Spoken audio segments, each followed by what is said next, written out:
Maaf baru bisa lepaskan waktu. Bisa kita mulai langsung, Ibu. Ya, okay. Baik. Assalamualaikum warahmatullahi wabarakatuh. Perkenalkan, nama saya Titis Ayu Angganten, mahasiswi Universitas Muhammadiyah Malang, Ibu, dari Prodi Ilmu Pemerintah. Sebelumnya, terima kasih Ibu atas waktu yang diberikan kepada saya untuk melakukan wawancara pada hari ini. Meskipun dilakukan secara online melalui Zoom, karena beberapa kendala waktu dan tempat ya Ibu, belum bisa disesuaikan karena jadwal kuliah saya sendiri dengan jadwal Ibu juga. Jadi hari ini saya mewawancarai salah satu anggota DPR Tulungagung, yaitu Ibu Yuli Nadifah Triswati sebagai narasumber saya. Sebelumnya, boleh Ibu memperkenalkan diri terlebih dahulu, di DPR Ibu sebagai apa dan di komisi apa? Ya Mbak, makasih. Assalamualaikum warahmatullahi wabarakatuh. Selamat malam buat Mbak. Titis. Mbak siapa? Oh Mbak Titis, sehat ya? Ya, Bu. Ya, saya perkenalkan, nama saya Ibu Yuli Nadifah Triswati. Saya anggota DPRD Kabupaten Tulungagung dari fraksi PKB. Saya kebetulan berada di Komisi C, Mbak. Kalau di Tulungagung, DPRD Tulungagung itu Komisi C menangani tentang keuangan dan kesehatan. Itu, Mbak. Langsung saja pada pertanyaannya ya, Bu. Saya ingin bertanya mengenai organisasi pemerintahan.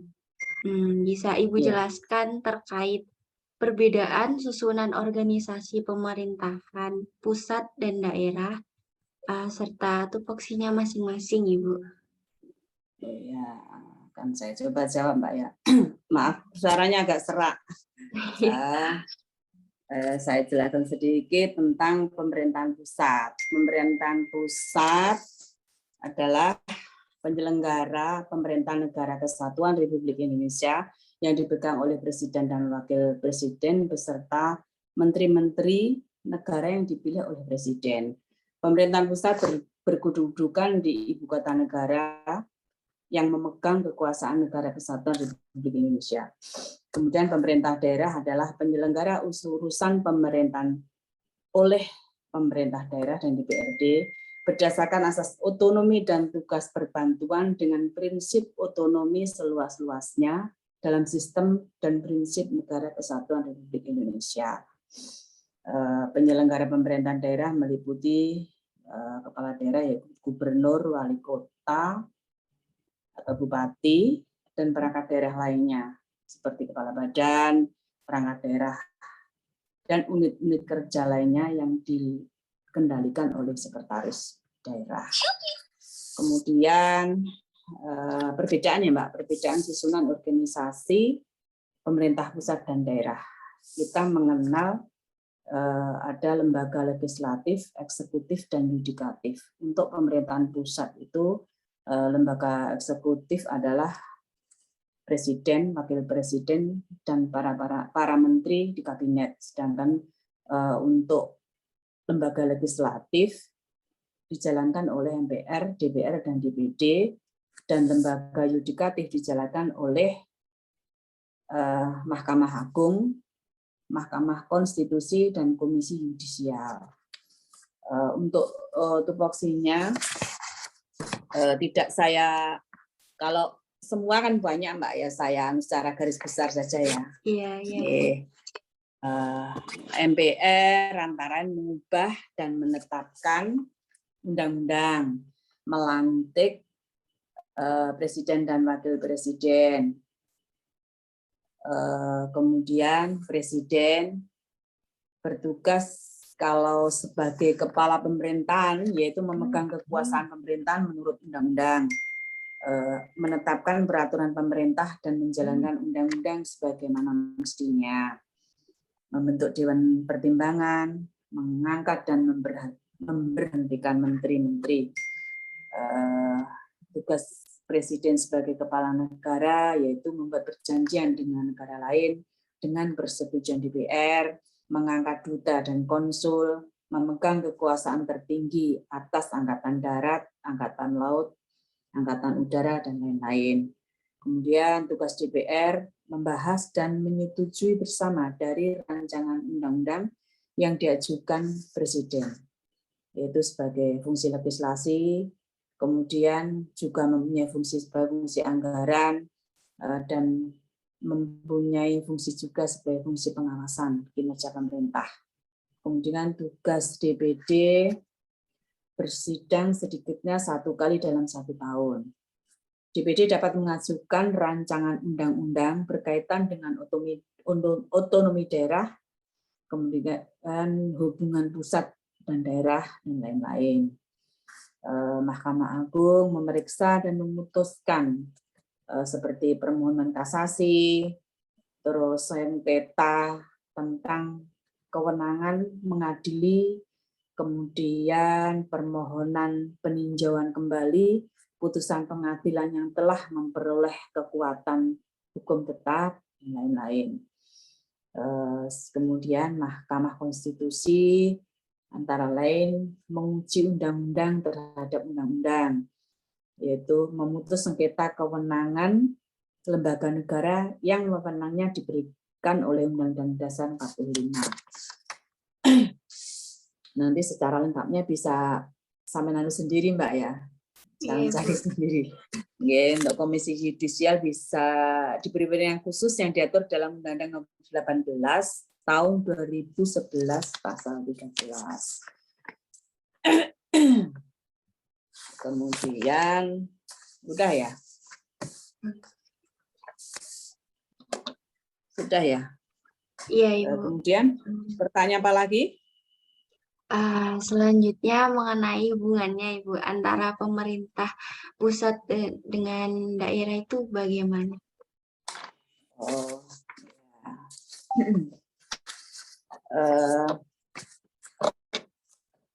negara kita adalah negara kesatuan dengan prinsip utama adalah peletakan kekuasaan tertinggi atas seluruh urusan pengelolaan negara di tangan pemerintah pusat.